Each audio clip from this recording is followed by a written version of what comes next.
भारत या युवा शक्ति का बजट नहीं है, ये एक धोखे का बजट है जिसे रिकॉर्ड आवंटन, वित्तीय अनुशासन, समावेशी विकास की पुरानी भाषा में लपेटकर पेश किया जा रहा है। मैं इसकी सच्चाई को सरल शब्दों में सामने रखना चाहती हूँ, क्योंकि भारत की जनता सिर्फ नारे की नहीं, सच्चाई की भी हकदार है। सबसे पहले जिस वित्तीय अनुशासन की बात सरकार कर रही है, मैं ये बताना चाहती हूँ सदन को कि वो अनुशासन समाज कल्याण और राजस्व में कटौती करके हासिल किया गया है।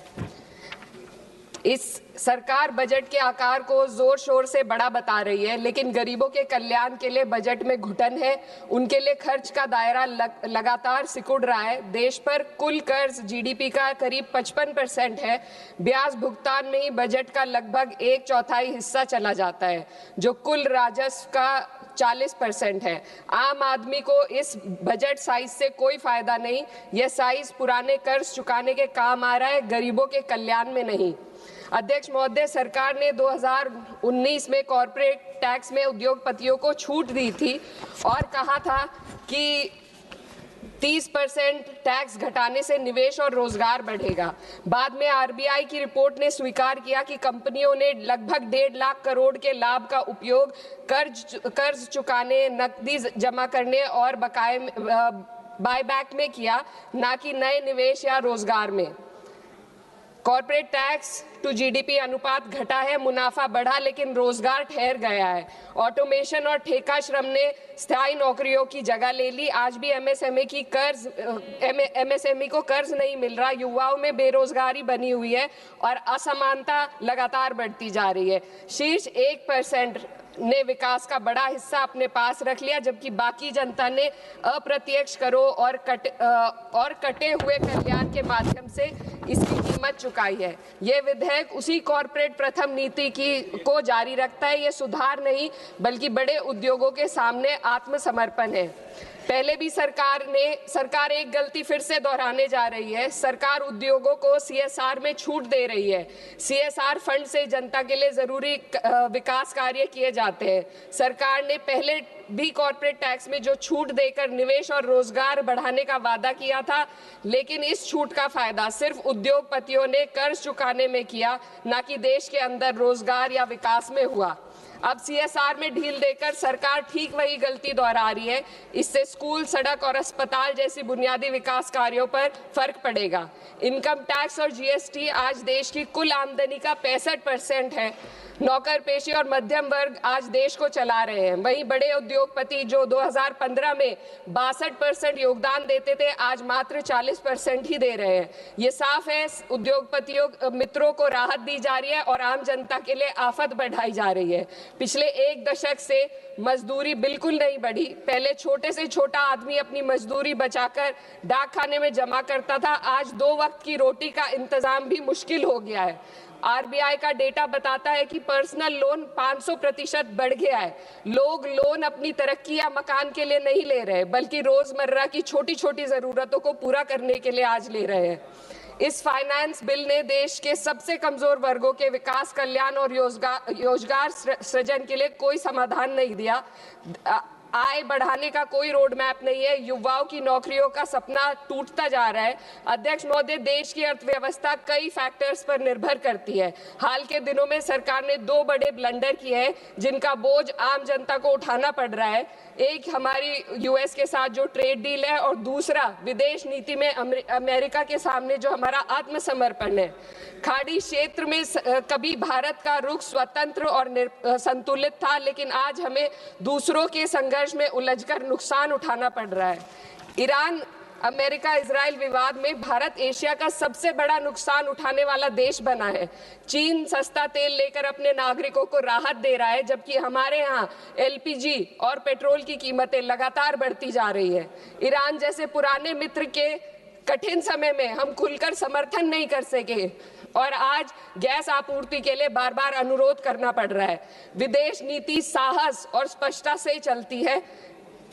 इसको ईरान के शहीद supreme leader Ayatollah Ali Khamenei ji ने अपनी शहादत से साबित किया।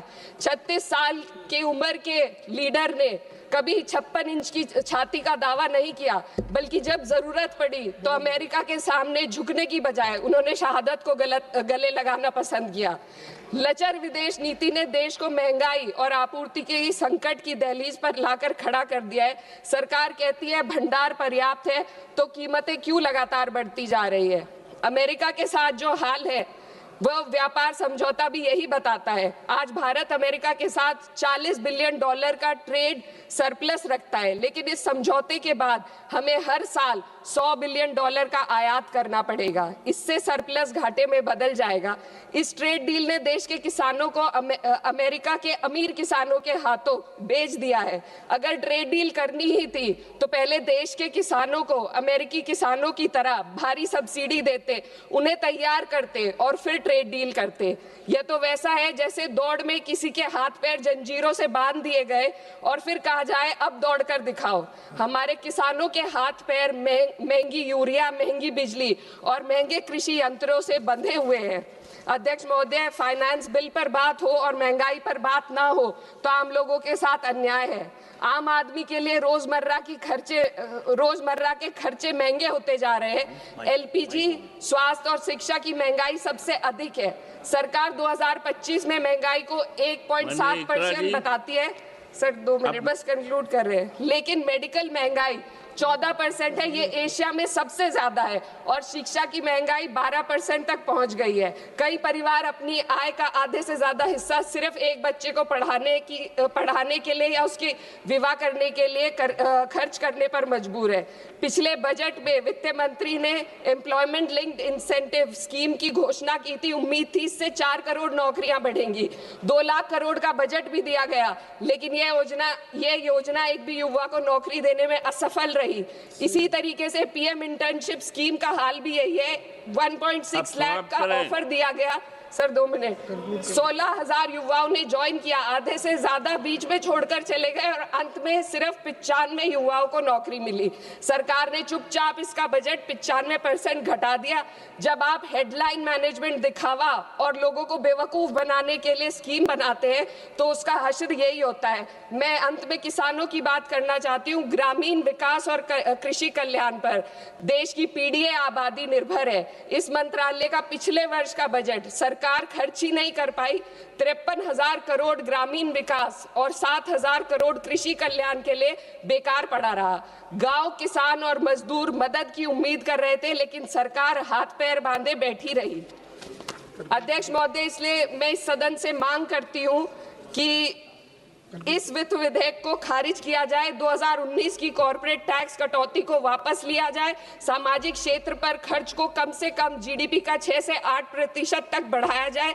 हर पूंजीगत खर्च को रोजगार सृजन से जोड़ा जाए और वास्तविक एमएसपी का ग्रामीण सुरक्षा सुनिश्चित की जाए। इससे कम कुछ भी 140 करोड़ भारतीयों के साथ धोखा होगा जिन्होंने हमें चुना है। महोदय, ये जनता सब देख रही है। इस सदन को तय करना होगा कि हम कॉर्पोरेट कल्याण के हक में काम करेंगे या जनता के कल्याण में। मैं इस विधेयक का विरोध करती हूँ। बहुत बहुत शुक्रिया।